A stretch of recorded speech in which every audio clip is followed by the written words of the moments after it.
Employment and Labour Minister Thulas Nxesi has announced a new national minimum wage determination. This is from R25.42 to R27.58 for each ordinary hour worked. The new national minimum wage will come into effect from the 1st of March 2024. The national minimum wage determination also includes the vulnerable sectors of farm workers as well as domestic workers, whom since 2022 were aligned with the national minimum wage rates. To further discuss this matter is Isobel Frye. She is founder and executive director of the Social Policy Initiative. Isobel, good afternoon and thank you for your time. Good afternoon. I'm also a National Minimum Wage Commissioner, so I'm delighted to be able to talk about the recent announcement to take effect on the 1st of March. No, it's a pleasure to have you with us, Isobel. But as a start, the SA Chamber of Commerce has reacted to the increase, saying it's extraordinarily above inflation increase and came about without proper consultation with smaller businesses in particular. Your views to just that statement? I think that where one is positioned in the discussion is really important. So the National Minimum Wage Commission was set up by legislation with effect from 2020. Each sector is represented. So the business sector has 3 representatives: Labour sector, community constituency, which is where I come from, and government. And we also have experts who are academics and researchers in the field.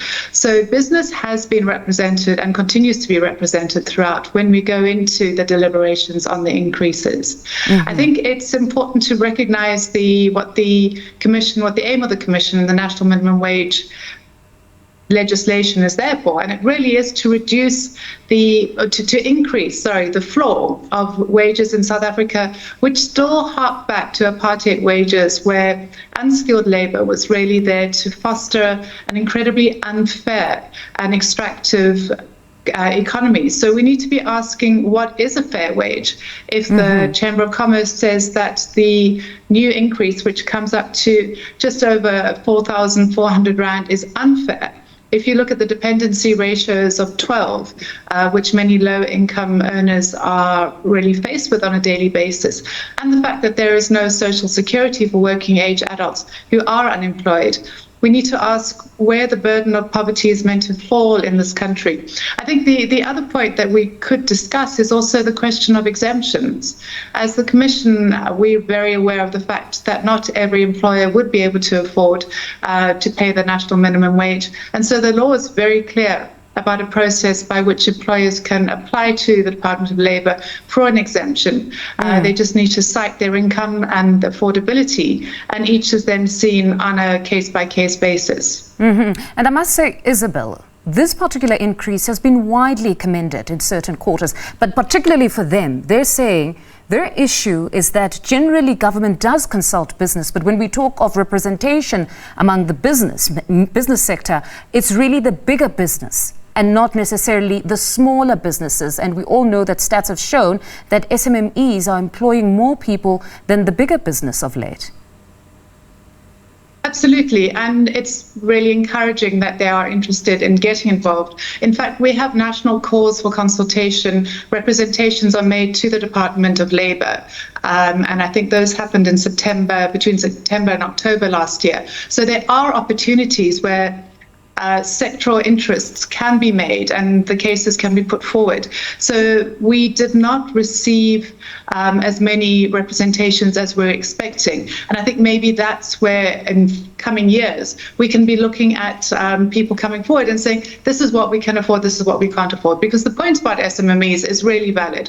The other point that we as community are very concerned about is where you have working class employers who themselves don't have much take home and are not able to necessarily pay the full national minimum wage. Do people look at cutting hours? Do people look at other ways of making sure that they can afford? And those are really where the exemptions should be coming in.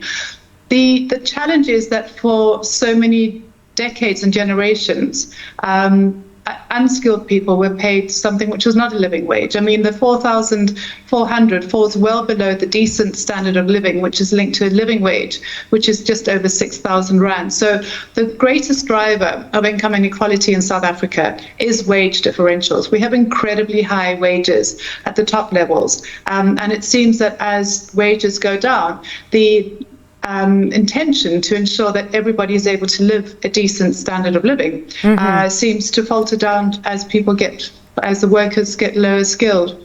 You touched on a very important aspect just a bit earlier around the lack of a permanent social wage of sorts or social security plan, a broader one beyond the 350. The president is due to address the nation this Thursday. What are your expectations around this model of sorts? Because they've always been talking about exploring other funding mechanisms so that there indeed is some sort of social security beyond the 350.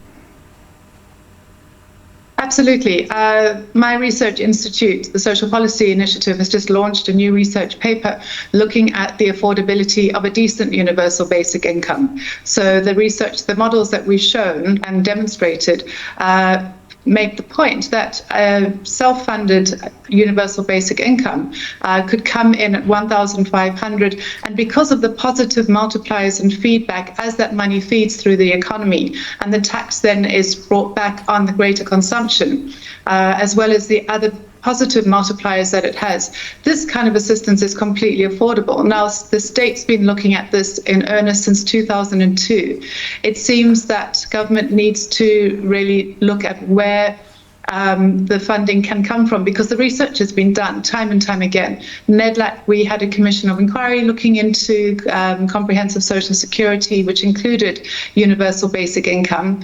It just seems that between the research, between the demonstration of affordability that the Department of Social Development itself has done and the implementation, is a huge gap, a lack of political will.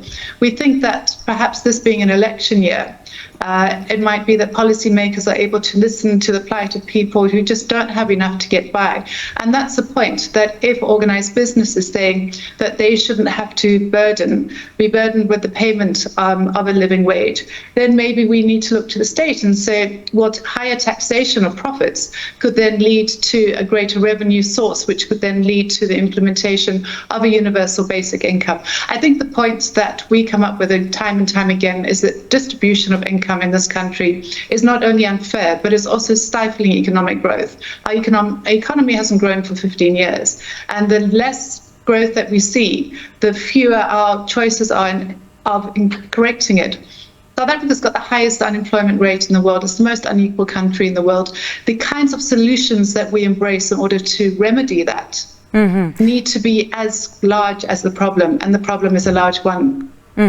It sounds to me as though you're saying that big business can actually give a little bit more, given the inequality that we're seeing in the country, that here they can make that sacrifice, as opposed to them pleading poverty at this point and saying the economy just doesn't allow for an increase.